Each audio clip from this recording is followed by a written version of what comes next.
오늘 우리에게 주시는 하나님의 말씀은 요한복음 6장 32절에서 35절입니다. 예수께서 이르시되 내가 진실로 진실로 너희에게 이르노니 모세가 너희에게 하늘로부터 떡을 준 것이 아니라 내 아버지께서 너희에게 하늘로부터 참떡을 주시나니 하나님의 떡은 하늘에서 내려 세상에 생명을 주는 것이니라. 그들이 이르되 주여 이 떡을 항상 우리에게 주소서. 예수께서 이르시되 나는 생명의 떡이니 내게 오는 자는 결코 줄이지 아니할 터이요 나를 믿는 자는 영원히 목마르지 아니하리라. 아멘. 먼저 성탄의 은총과 평강이 교우님들의 가정과 일터에 충만하시기를 기원드립니다. 또한 특히 각 가정의 자녀들에게 주님께서 주시는 복과 주님의 손길이 삶의 모든 자리에 임하기를 기원드립니다. 어릴 때 하늘에서 쌀이 눈처럼 내려서 그 쌀로 밥을 지어 배부르게 먹었으면 좋겠다고 생각했던 적이 몇 번 있었습니다. 아이들이 좋아하는 하늘에서 음식이 내린다면 이라는 애니메이션 영화가 있습니다. 지도에서도 찾기가 어려울 정도로 작은 대서양에 있는 섬 꿀꺽 퐁당섬이 그 배경입니다. 그 섬의 경제적인 기반은 정어리 판매였습니다. 하지만 전 세계에서 생선을 완전히 역겹다라고 생각해 판매량은 급감했고 섬 주민들이 모든 정어리를 직접 먹게 되었습니다. 섬 주민들은 정어리를 데쳐 먹고 튀겨 먹고 삶아 먹고 말려 먹고 사탕으로 만들어 먹고 주스로 만들어 먹고 해야 했습니다. 섬은 점점 잿빛을 띠었고 활력을 잃어갔습니다. 그 섬에 플린트 록우드라는 괴짜 발명가가 있었습니다. 그는 어릴 때부터 스프레이 신발, 발모제, 비행 자동차 등을 발명했지만 2%는 부족, 아니 20% 정도는 부족했습니다. 발모제는 아빠에게 실험했는데 머리는 물론 얼굴 전체가 털로 가득하게 되었고 비행 자동차는 날개가 없어서 이륙하자마자 추락했습니다. 특히 스프레이 신발은 신발끈이 풀리는 사람들을 위해서 개발했는데 벗을 방법이 없었습니다. 플린트는 자기 발에다가 스프레이를 뿌려 신발을 만들어 신었는데 벗을 방법이 없어서 영화가 끝날 때까지 그 신발만 신고 있습니다. 그 섬의 시장은 섬을 되살리기 위해서 정어리랜드 테마파크를 열었습니다. 사실 그는 야망이 굉장히 큰 인물이었고 테마파크를 만드는 것은 시 예산 전액을 투자한 것이었는데 그것도 독단적으로 결정한 일이었습니다. 그는 섬에 관광시설을 만들어 사람들이 찾아오게 하므로 위대한 시장이 되고 싶었습니다. 그때와 동시에 플린트도 물 분자를 변형시켜 음식을 만드는 기계를 만들었습니다. 그 기계는 피자, 햄버거, 샌드위치, 소시지, 치킨, 스테이크 등 무엇이든지 다 만드는 것이었습니다. 그런데 그 기계는 많은 전기가 필요했고 집안의 전기로는 턱없이 부족했습니다. 그래서 테마파크 개막식을 할 때 변전소의 전기를 몰래 사용했습니다.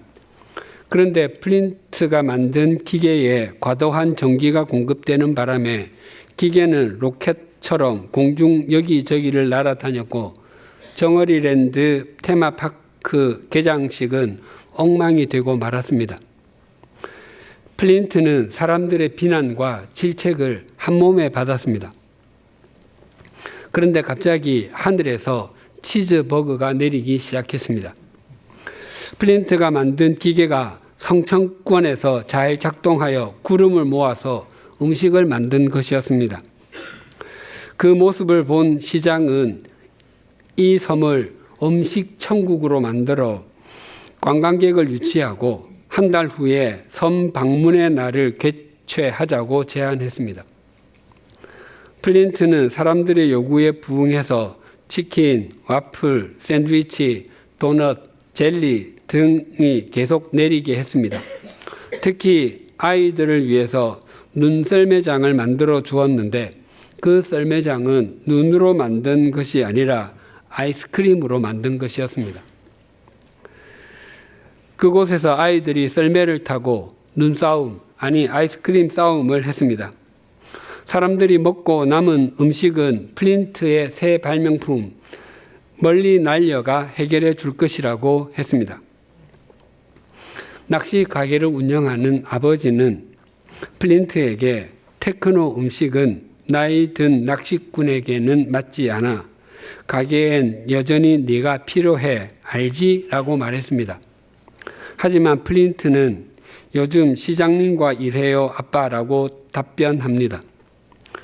야망이 가득한 시장은 점점 더 뚱뚱해져서 알아보기가 힘들 정도가 되었고 스스로 걸을 수가 없어서 자동차 모양의 장치를 타고 다닙니다.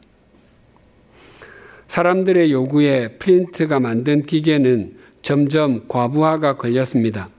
레스토랑에서 사람들이 식사하는데 접시 위에 떨어진 티본 스테이크가 너무 커서 테이블 다리를 부러뜨릴 정도였습니다. 그리고 핫도그에 든 소시지가 사람 키만큼이나 컸습니다. 그럼에도 시장은 음식이 크면 클수록 좋은 것이 아닌가라고 말했습니다. 그리고 그동안 남은 음식은 거대한 산을 이루고 있었습니다. 마침내 섬 방문의 날이 되었습니다. 세계 각국에서 온 사람들은 환호성을 질렀습니다. 그런데 그때 스파게티 토네이도가 불어왔습니다. 사람들이 깔릴 정도로 많은 스파게티가 떨어졌고 그 바람에 날려 사람과 자동차 등 여러 물건이 공중에 날아다녔습니다. 가까스로 기계 작동을 멈추게 하여 더 이상 스파게티가 떨어지지 않게 되었지만 그것은 에피타이저에 불과했습니다. 곧 엄청난 음식 폭풍이 지구 전체로 확산되어 4시간 안에 뉴욕, 파리, 중국 동부 등 지구 북반부가 음식에 뒤덮이게 될 것이라고 예보되었습니다. 플린트는 음식 폭풍에 대한 해결책으로 자신이 만든 그 음식 기계로 날아가서 그것을 파괴하겠다고 했습니다. 잠시 후 섬에 모아두었던 음식 쓰레기 산에 뚝이 터져서 온 섬이 음식 쓰레기 천지가 되었고 엄청난 양의 음식들이 떨어지기 시작했습니다. 프랑스 파리 에펠탑에는 거대한 샌드위치가 떨어져 꽂혔고 중국 만리장성에는 엄청나게 큰 옥수수가 떨어져 구르는 바람에 사람들은 화들짝 놀라 도망쳤습니다. 폭풍은 특이하게도 세계 명소들부터 강타하고 그 다음 지역으로 확산되었습니다. 그래서 어떤 지역에 어떤 음식이 떨어질 것인지를 세계 지도를 보여주는데 대한민국 위에는 빨간 고추가 그려져 있습니다. 인간을 위해서 만든 기계가 인간의 욕심으로 인해서 인간을 재앙에 빠뜨리는 도구가 되고 말았습니다. 마침내 플린트가 기계를 파괴하고 나서야 음식이 떨어지는 폭풍이 그쳤습니다. 영화 앞부분 하늘에서 버그가 내릴 때 임시 기상 캐스터가 이렇게 보도합니다. 여러분이 믿지 못할 일이 벌어졌습니다. 저는 지금 버그 비가 내리는 한 중간에 서 있습니다. 유성이 내리는 것은 보셨을 수 있어도 이보다 강한 소나기의 버그입니다. 소나기가 내리는 것을 보지 못하셨을 것입니다. 정어리 먹는 것에 질린 도시에 이것은 하늘이 내린 완전한 만나입니다. 오늘 본문에도 하늘에서 내려온 음식, 하늘에서 내려온 만나, 생명의 빵에 대해서 말씀합니다. 예수님께서 행하신 표적 가운데 사복음서에 모두 기록된 것은 오병이어 사건입니다. 그 사건이 사복음서에 모두 다 기록이 되었다는 것은 제자들과 당시 사람들에게 그만큼 놀랍고 굉장한 일이었다는 의미입니다. 과거에는 자녀가 서너 명인 가정이 적지 않았습니다. 또 자녀가 대여섯 명인 가정을 찾는 것도 그리 어려운 일이 아니었습니다. 한 부모 슬하에서 자라난 4-5명의 자녀라 할지라도 그들 각자의 부모에 대한 기억과 추억은 똑같지는 않을 것입니다. 또한 집안에 있었던 대소사에 대한 기억과 추억도 전혀 다르게 남아있을 수도 있습니다. 그리고 여러 명의 자녀가 나이 터울이 있어서 기억의 양과 기억의 방향이 서로 다를 수도 있습니다. 그런데 각 가정마다 형제 자매가 모두 또렷하게 기억하는 사건이 1-2가지쯤은 있을 것입니다.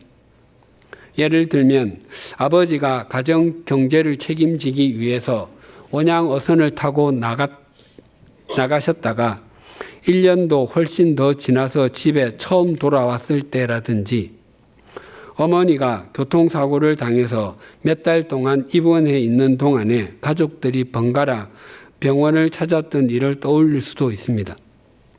또한 부모님 사업이 망하는 바람에 큰 길가에 있는 좋은 집에서 살다가 산동네에 있는 작은 집으로 이사를 가야 했고, 버스에서 내려서 20-30분씩 걸어서 올라가야 했던 기억을 떠올릴 수도 있습니다.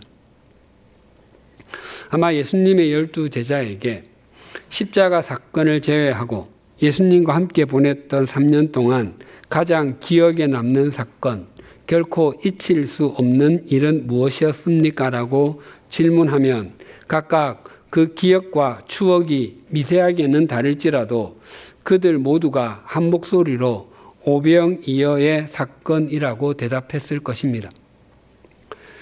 오병이어의 사건이 제자들에게는 물론 그 자리에 있었던 사람들에게도 잊을 수 없는 사건, 잊힐 수 없는 사건이었던 증거는 그 사건 후에 사람들이 예수님을 왕으로 세우려고 했다는 것입니다.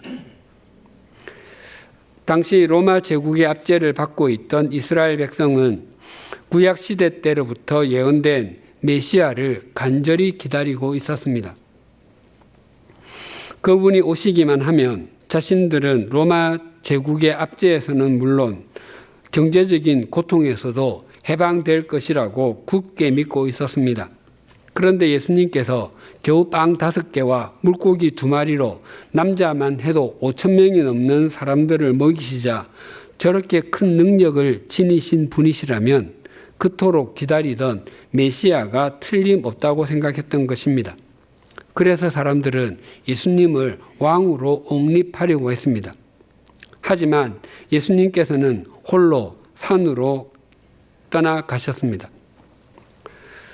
그런데 예수님께서 이 오병이어의 표적을 행하신 것은 배가 고픈 사람들의 한 끼니 식사를 해결해 주시기 위해서가 아니었습니다.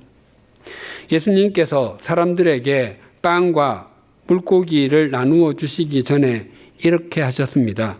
요한복음 6장 11절이 이러합니다.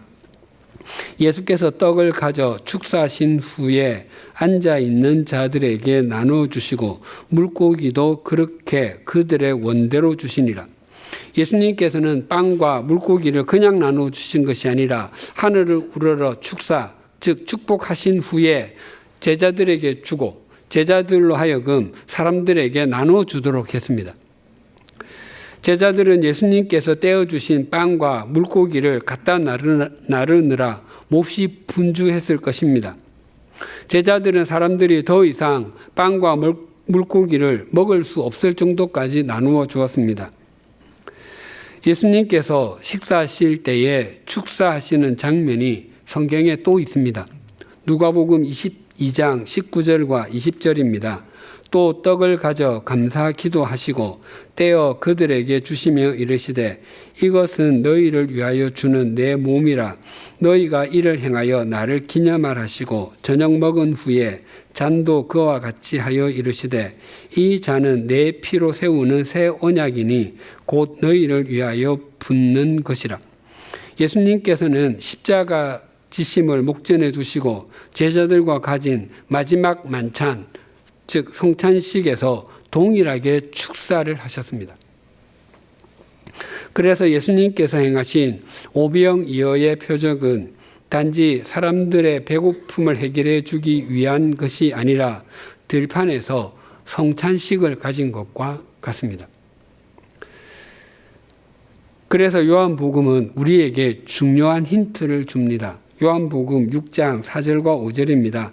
마침 유대인의 명절인 유월절이 가까운지라 예수께서 눈을 들어 큰 무리가 자기에게로 오는 것을 보시고 빌립에게 이르시되 우리가 어디서 떡을 사서 이 사람들을 먹이겠느냐 하시니 예수님께서 오병이어의 표적을 행하신 때가 유대인의 명절인 유월절이 가까울 때라고 밝히고 있습니다. 이 사건이 예수님의 공생의 두 번째 유월절이 가까웠을 때에 일어난 일입니다. 예수님께서는 유월절에 어린 양으로 죽으셨습니다. 그러니까 오병이어의 표적은 예수님께서 단지 빵과 물고기만 떼어주신 것이 아니라 바로 당신 자신을 떼어주시는 것을 상징합니다. 그래서 오늘 본문은 이렇게 말씀합니다. 요한복음 6장 32절에서 35절입니다. 예수께서 이르시되 내가 진실로 진실로 너희에게 이르노니 모세가 너희에게 하늘로부터 떡을 준 것이 아니라 내 아버지께서 너희에게 하늘로부터 참 떡을 주시나니 하나님의 떡은 하늘에서 내려 세상에 생명을 주는 것이니라. 그들이 이르되 주여 이 떡을 항상 우리에게 주소서. 예수께서 이르시되 나는 생명의 떡이니 내게 오는 자는 결코 줄이지 아니할 터이요 나를 믿는 자는 영원히 목마르지 아니하리라. 이 말씀은 예수님께서 오병이어의 표적을 행하신 후에 하신 말씀입니다. 이스라엘 자손이 출애굽하여 광야를 지날 때 그들이 하나님께서 하늘에서 내려준 음식 만나를 40년 동안 먹었던 것은 하늘에서 내려오신 영원한 만나 생명의 빵인 예수 그리스도를 먹어야 하는 것을 보여주는 상징과 같다고 말씀하시는 것입니다. 사람들은 예수님께서 떼어주신 빵과 물고기에만 관심이 있었지만 예수님께서는 사람들에게 생명의 떡, 즉 생명의 빵인 당신에게 와야 한다고 말씀하시는 것입니다. 그러하기에 예수님께서는 내게로 오는 자는 결코 줄이지 아니하고 나를 믿는 자는 영원히 목마르지 아니할 것이다 라고 말씀하셨습니다. 그렇습니다. 우리가 예수님께로 나아가지 아니하면 우리는 줄이고 목마를 수밖에 없는 존재입니다. 우리는 한계를 가진 존재라 우리 스스로의 능력으로는 결코 우리를 배부르게도 할 수 없고 목마르지 않게도 할 수 없습니다. 저는 토요일에 교회 사무실에서 집중적으로 주일 설교 준비를 합니다. 한 주간 묵상하고 정리한 성경 말씀과 읽었던 자료 등을 저녁 7시 정도까지 약 12시간 가까이 집중해서 A4 용지로 6장가량 씁니다. 그렇게 1차 초본 원고가 완성되면 교회 통번역 팀에게 보내고 집으로 가서 저녁을 먹습니다. 그리고 밤 9시 30분가량 다시 사무실로 와서 자정 무렵까지 설교문을 다시 읽고 정리를 합니다. 그리고 2차 수정본을 통번역 팀에게 보내고 집으로 가서 마음을 정리하면서 샤워를 하고 잠자리에 듭니다. 그리고 주일 오전 5시 30분에 일어나서 약 2시간 정도 다시 설교문을 읽고 정리를 합니다. 그리고 3차 수정본을 통번역 팀에게 보내고 8시가량 교회로 와서 기도하면서 마음을 가다듬고 8시 23분경에 예배실로 향합니다. 이것이 토요일과 주일 일부 예배 전까지의 제 루틴 일과라고 할 수 있습니다. 12월 25일인 성탄절은 해마다 요일이 바뀝니다. 5, 6년마다 주일과 성탄절이 겹치곤 합니다. 2011년, 2016년, 2022년의 성탄절이 주일과 같은 날이었습니다. 다음번 성탄절과 주일이 겹치는 해는 2033년입니다. 재작년, 그러니까 2022년 12월 24일 토요일 성탄 전야에도 평상시 토요일과 동일한 일과를 보냈습니다. 그해 성탄 전날은 몹시도 추웠습니다. 방송에서는 그날의 수원주는 영하 13도라고 했습니다. 그날 밤 자정 무렵 주일 설교문 2차 수정본을 보내고 자동차를 타고 집으로 향했습니다. 늦은 시각이기도 했고 극심한 추위로 도로에는 자동차도 사람도 다니지 않았습니다. 당연히 발전소를 조금 지나기 전 차도와 인도를 구분하는 턱에 검은 물체가 보였습니다. 무심결에 지나쳤는데 이내 누군가가 웅크리고 있다는 생각이 들었고 이 추위에 저렇게 혼자 있으면 큰일을 당할 텐데 라는 생각이 스쳐 지나갔습니다. 그래서 당연히 발전소 앞에서 차를 급하게 돌렸습니다. 한 청년이 웅크리고 앉아 있었는데 다행히 그곳에 앉아 있은 것이 그리 오래된 것 같지는 않았습니다. 하지만 만취 상태였고 추위와 취기에 정신을 차리지 못했습니다. 혼자서 일어서지도 못했습니다. 계속해서 흔들어 깨우며 말을 시켰습니다. 처음에는 아무런 말을 하지 못하더니 계속해서 말을 시키자 조금씩 말을 하기 시작했습니다. 그는 지방에서 올라왔고 26살이라고 했습니다. 지금 사는 곳이 어딘지를 물었더니 신길동 오피스텔에 산다고 했습니다. 제게 택시비 2배를 줄 테니 가자고 했습니다. 제가 갈 수 없다고 했더니 3배를 주겠다고 했습니다. 시간이 지날수록 점점 정신을 차리지 못했습니다. 어플을 통해서 택시를 몇 대나 불렀는데 다 술에 취한 사람은 태우지 못한다며 그냥 가버리고 말았습니다. 조금 전에 교회에서 나올 때 교각 아래에 있는 방범초소에 경찰이 있었던 것이 기억이 났습니다. 그래서 그 청년을 다시 앉혀두고 방문초소로 가서 문을 두드렸는데 순찰을 나갔는지 아무도 없었습니다. 다시 청년에게로 가서 119로 전화해서 상황을 알려주었습니다. 그리고 119 구급대가 올 때까지 계속 말을 시켰습니다. 왜 이렇게 있느냐고 하니까 여자친구와 헤어졌는데 친구들이 자기를 위로해 준다고 함께 술을 먹었고 친구들은 그냥 갔다고 했습니다. 왜 상경했느냐고 물었더니 성공하고 싶다. 정말 성공하고 싶다라고 반복해서 말했습니다. 잠시 후 그 청년을 119 구급대에 인계해주고 저는 집으로 향했습니다. 이따금 그 청년의 모습이 떠오르곤 합니다. 그 청년은 바로 우리 각자의 자화상과도 같습니다.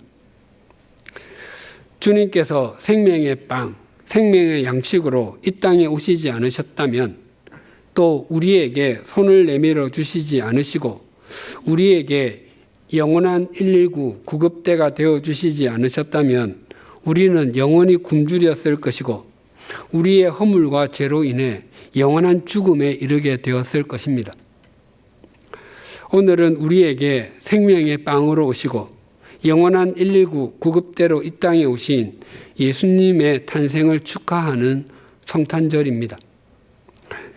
이 세상에 생명의 양식으로 오신 아기 예수님께서 태어나시던 날 하나님의 천사가 들판에서 양을 지키던 목자에게 나타나 이렇게 말했습니다. 누가복음 2장 11절과 12절입니다. 오늘 다윗의 동네에 너희를 위하여 구주가 나셨으니 곧 그리스도 주시니라. 너희가 가서 강보에 쌓여 구유에 뉘어 있는 아기를 보리니 이것이 너희에게 표적이니라.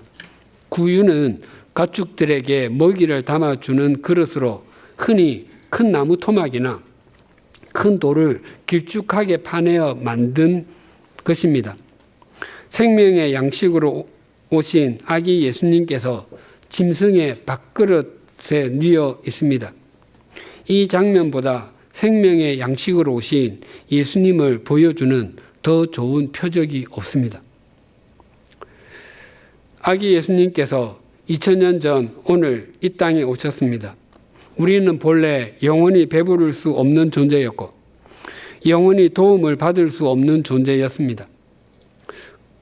주님께서는 그런 우리에게 참된 배부름, 영원한 배부름을 주시기 위해서 이 땅에 오셨고 또한 주님께서는 영원한 119 구급대가 되셔서 우리의 허물과 죄로 죽었던 우리를 살려주시고 우리에게 영원한 생명을 주셨습니다. 이것만 해도 우리의 평생의 감사 제목입니다. 이 모든 것이 예수님께서 이 땅에 오심으로 가능했기에 마음을 다하고 성품을 다하고 힘을 다해 아기 예수님의 탄생을 축하하고 찬양합니다. 메리 크리스마스. 기도하시겠습니다.